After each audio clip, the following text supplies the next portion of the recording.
Χαίρετε, από Δημήτρης Channel. Στο σημερινό βίντεο θα δούμε 10 μυστικά για τη ρομποτική σκούπα που μέχρι σήμερα δεν ξέραμε. Για όσους δεν έχουν ρομποτική σκούπα, είναι μια εξαιρετική επιλογή, αφού γλιτώνουμε πάρα πολύ χρόνο και κόπο. Είναι φοβερό το ότι μπορείς να κάνεις κάποια άλλη δραστηριότητα εκείνη τη στιγμή που το σπίτι σου σκουπίζεται ή σφουγγαρίζεται. Μάλιστα, δεν χρειάζεται να είμαστε καν στον ίδιο χώρο. Έχω το συγκεκριμένο μοντέλο, τη Roborock S5 Max, εδώ και μερικούς μήνες και με την πάροδο αυτών των μηνών ανακάλυψα κάποια κολπάκια που θα ήθελα να τα μοιραστώ μαζί σας. Πριν ξεκινήσουμε, μην ξεχάσετε να κάνετε εγγραφή στο κανάλι μου και να πατήσετε το καμπανάκι έτσι ώστε να ενημερώνεστε κάθε φορά που ανεβαίνει ένα νέο βίντεο.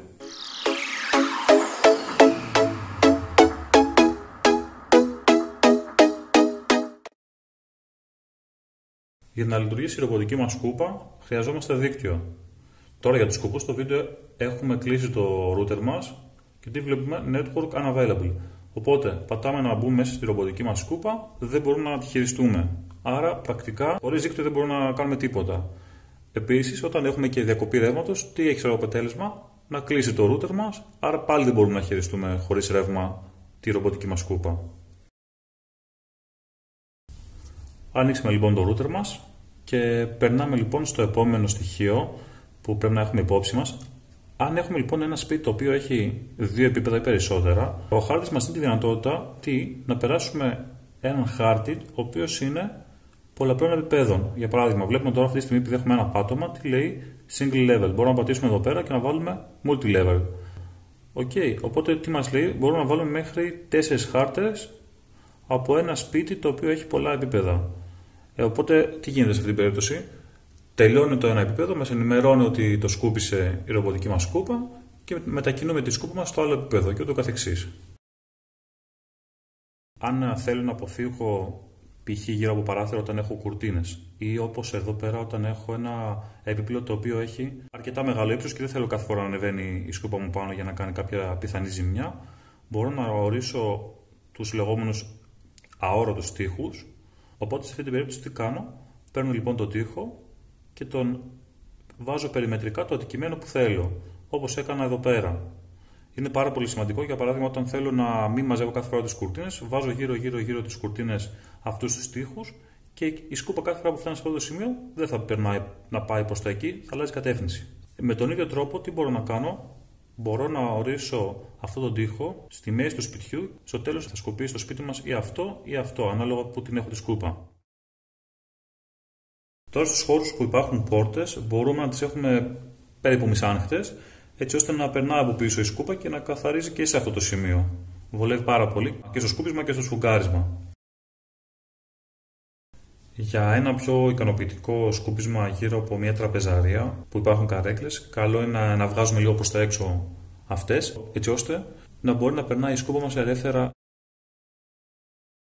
Μετά από κάθε σκούπισμα θα πρότεινα να αδειάζουμε τον κάδο μας, έτσι ώστε το φίλτρο λοιπόν που βρίσκεται εδώ πέρα να μην ζορίζεται, γιατί με τη χρήση αυτό εδώ πέρα κάθε φορά, όπως βλέπουμε, γεμίζει σκόνη, σκουπιδάκια, οπότε αν το αφήνουμε περισσότερο από ένα σκουπίσμα, αυτό σιγά σιγά γεμίζει. Το ίδιο ισχύει βέβαια και με τη βούρτσα που έχει από κάτω, όπως θα δούμε τώρα. Και αυτή τη βούρτσα μετά από κάθε σκούπισμα προτείνεται να συντηρείται, δηλαδή στην ουσία να βγάζουμε τις τρίχες που μαζεύει.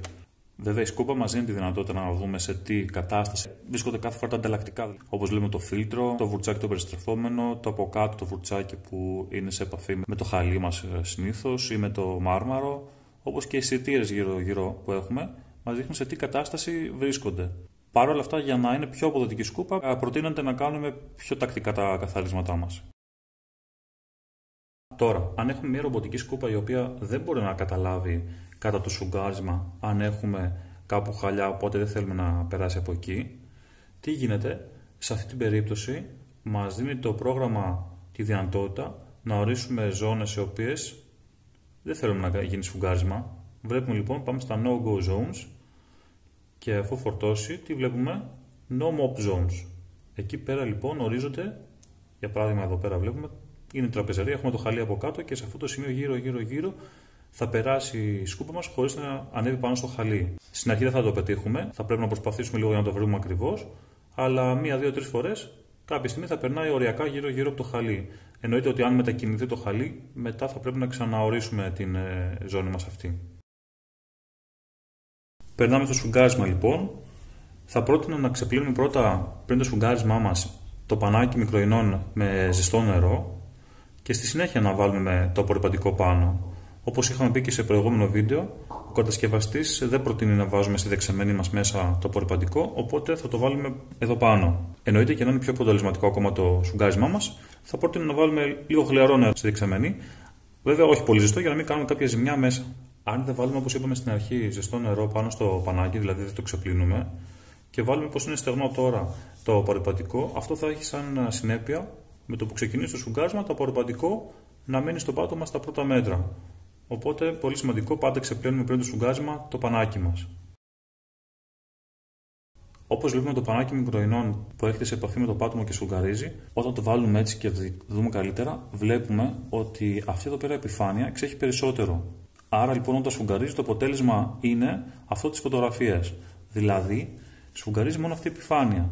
Οπότε, περνάει λοιπόν η ρομποτική σκούπα και δεν σφουγγαρίζει όλη την επιφάνεια, αλλά ένα μέρος μικρότερο. Άρα, ένα σημαντικό tip που είπαμε προηγουμένως είναι βρέχουμε το πανί για να γίνει ακόμα πιο αποδοτικό. Και δεύτερο σημαντικό tip είναι για το σφουγγάρισμα να βάλουμε εδώ πέρα ενδιάμεσα ένα απορροφητικό πανί. Όπως αυτό εδώ πέρα που βλέπουμε στη φωτογραφία. Αυτό τι έχει ως αποτέλεσμα? Ασκείται μεγαλύτερη πίεση, επειδή εξέχει περισσότερο το πανάκι μικροϊνών, ασκείται μεγαλύτερη πίεση από το πανί στο πάτωμα. Και έτσι όλη αυτή η επιφάνεια γίνεται πιο αποτελεσματική και πιο αποδοτική. Εννοείται ότι δεν πρέπει να ξεχνάμε ότι η σκούπα μας δίνει τη δυνατότητα, όταν έχουμε ένα πάτωμα το οποίο είναι όχι τόσο καθαρό, μπορούμε να ορίσουμε να περάσει η σκούπα μας από αυτό το σημείο ή από ένα δωμάτιο από όλο το σπίτι 1, 2 και 3 φορές. Μία ακόμα χρήσιμη συμβουλή για το σφουγγάρισμα είναι ότι ενδιάμεσα στα μισά ή και πιο συχνά, αν έχουμε τη δυνατότητα, να αφαιρούμε το πανάκι μας, να το ξεπλένουμε και ξανά να βάζουμε απορρυπαντικό πάνω. Ή τουλάχιστον, αν δεν μπορούμε να το κάνουμε αυτό, στα μισά περίπου του σφουγγαρίσματος, να προσθέσουμε απορρυπαντικό ξανά. Μην ξεχνάμε ότι όλο το απορρυπαντικό που έχουμε βάλει είναι εδώ πάνω. Οπότε, λίγο, όσο προχωράει η σκούπα μας, κάποια στιγμή θα εξασθενήσει. Τελευταίο τυπάκι.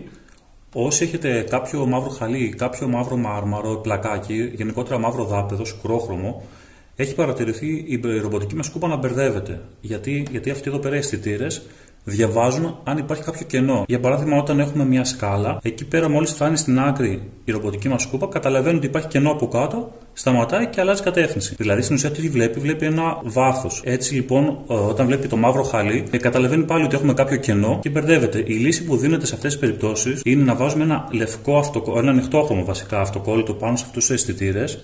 Του σκεπάζουμε δηλαδή, και όχι σκούρο, δηλαδή μια μαύρη ταινία, γιατί πάλι είναι σαν να βλέπει μαύρο χαλί. Οπότε πάλι μπερδεύεται η ρομποτική μας σκούπα. Και κάτι τελευταίο τώρα που το θυμήθηκα, αποφεύγετε να χρησιμοποιείτε τη ρομποτική σκούπα με γεμάτη δεξαμενή. Οπότε, αφού έχουμε περισσότερο βάρος στη ρομποτική μας σκούπα, τι γίνεται? Μειώνεται η αυτονομία της. Περισσότερο βάρος, περισσότερη ενέργεια πρέπει να καταναλωθεί, άρα και περισσότερη κατανάλωση μπαταρίας. Μπορείτε να γράψετε κάτω στα σχόλια αν έχετε σκεφτεί κάποιο άλλο trick. Αν σας άρεσε το βίντεο, μην ξεχάσετε να κάνετε like, και αν θέλετε να μάθετε περισσότερο για τη ρομποτική σκούπα όπως και για το συγκεκριμένο μοντέλο, μπορείτε να δείτε το βίντεο αυτό. Σας ευχαριστώ πάρα πολύ για τον χρόνο σας. Τα λέμε στο επόμενο βίντεο.